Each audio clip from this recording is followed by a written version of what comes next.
Hey gang, it's me, Dr. Steve. So will Trump getting arrested result in him winning re-election by landslide? Elon Musk thinks so, but there's a number of skeptics out there who think nothing of the sort. We're going to see for ourselves. We're going to examine the arguments for and against and find out who's right.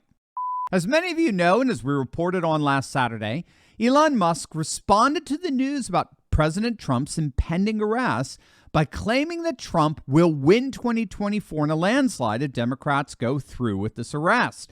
Musk was hardly alone. Scott Adams tweeted out, "If they handcuff Trump, he's your next president." Even the comedian Chris Rock is warning his fellow liberals that arresting Trump is only going to make him more popular. It's like arresting Tupac. He's just going to sell more records. So as you can see, there is widespread opinion across the political spectrum that arresting Trump is only going to politically help him, not hurt him. However, of course, not everyone is of that opinion. I came across an article published in the otherwise conservative Washington Examiner entitled, "No, Trump Getting Arrested Won't Help Him Win in a Landslide." It was written by a fellow by the name of Christopher Tremogli. Forgive me if I've mispronounced the name, but he obviously takes issue with this widely publicized assertion championed by Musk and Adams, Dinesh D'Souza as well, and a number of others that a radically partisan indictment would end up politically benefiting Trump and quite likely securing his victory in 2024. And what this fellow basically argues here is that we need to be very, very skeptical of claims like this.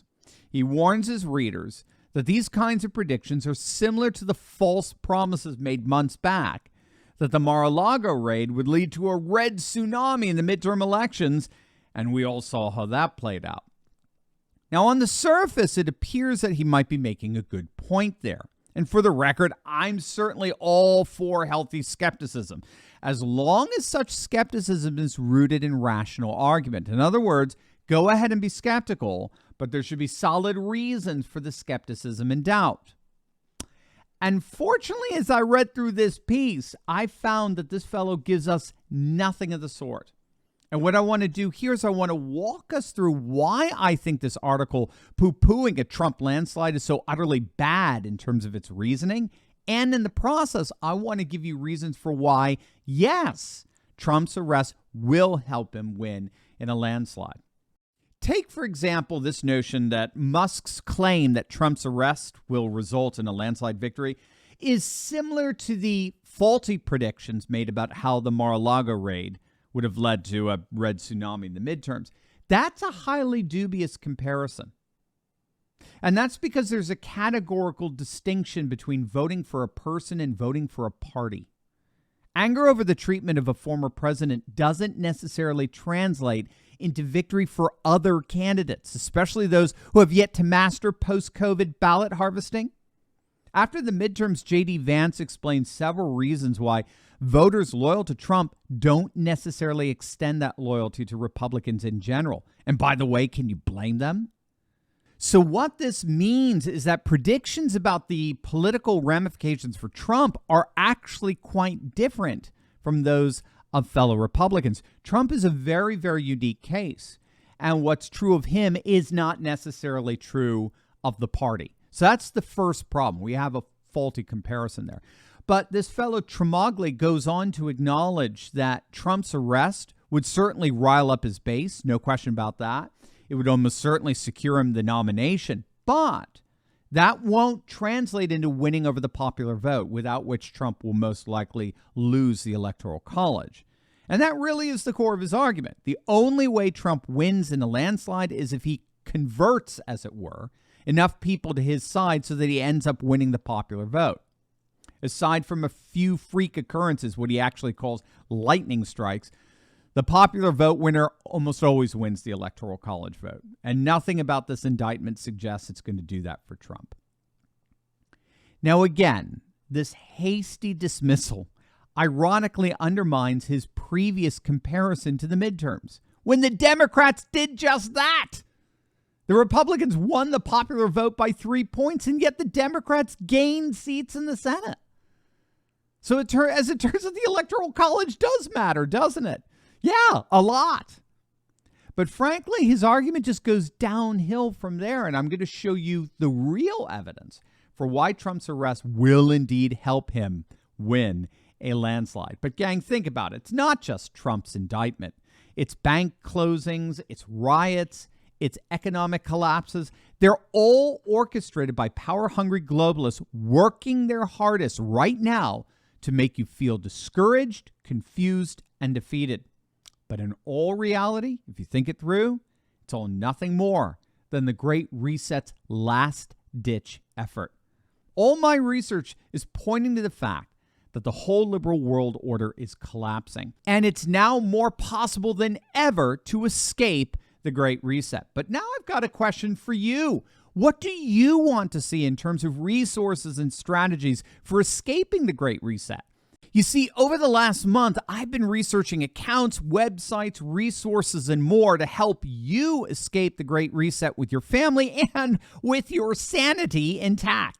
So what I'm doing is I'm compiling all of this research into a step-by-step guidebook to help you feel encouraged and prepared to escape the Great Reset. But first, I want to hear from you about what you'd like to see addressed in this resource. So all you have to do is comment below or send me an email directly at steve@turleytalks.com to let me know your thoughts. Together as courageous patriots, we're rising up and saying no to the Great Reset once and for all. And I can't wait to share this resource with you. And I look forward to hearing your thoughts. What black pillars don't seem to realize is that few beyond the most rabid partisans will believe that this is a legitimate case against Trump. No one is buying this. They're going to see this as a blatant example of weaponized legalism. And that's important because concerns over corrupt justice system are pervasive among the American electorate. The Trafalgar Group found that 79% of likely voters believe that we live in a two-tier justice system that deliberately protects political insiders. And that includes 77% of independents. 8 in 10 likely voters believe that we have a compromised justice system that operates by double standards. Now, why should we think that a significant number of those concerned aren't going to be swayed over to Trump's side when they see such a blatant weaponization of the legal system? Again, it's not a coincidence that Trump saw his highest approval ratings the very same months he was impeached. The Mar-a-Lago raid gave Trump a 10-point boost over DeSantis. So I think that's why even the left-wing commentator Jimmy Dore noted that such a blatant abusive example of weaponized legalism involved in Trump's arrest would result, ironically, in a 2024 landslide.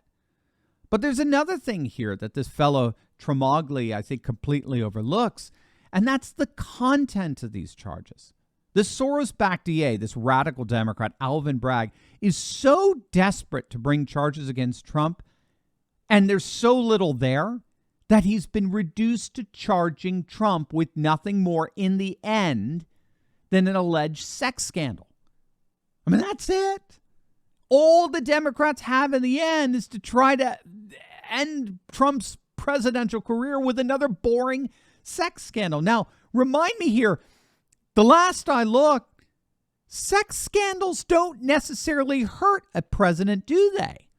They can actually politically benefit a president. Just ask Bill Clinton. When Clinton got rocked with the Monica Lewinsky affair, it only ended up rallying the whole of his party around him, all the while discrediting his partisan opponents. And the result? The Republicans got shellacked in the 1998 midterms. So look, when all is said and done, all of this, of course, does not prove that Trump's arrest will result in a 2024 landslide. Nobody knows that for sure. Of course not. But all of this does suggest that the Democrats are taking a huge risk in all of this, a risk that may indeed result in a very predictable backlash that climaxes with precisely the very landslide that this black-pilled skeptic so callously dismissed. As always, make sure to smack that bell and subscribe button. You'll definitely want to check out my latest video on the reporter who ended Karine Jean-Pierre's career. You're going to absolutely love it. So make sure to click on that link, and I'll see you over there. God bless.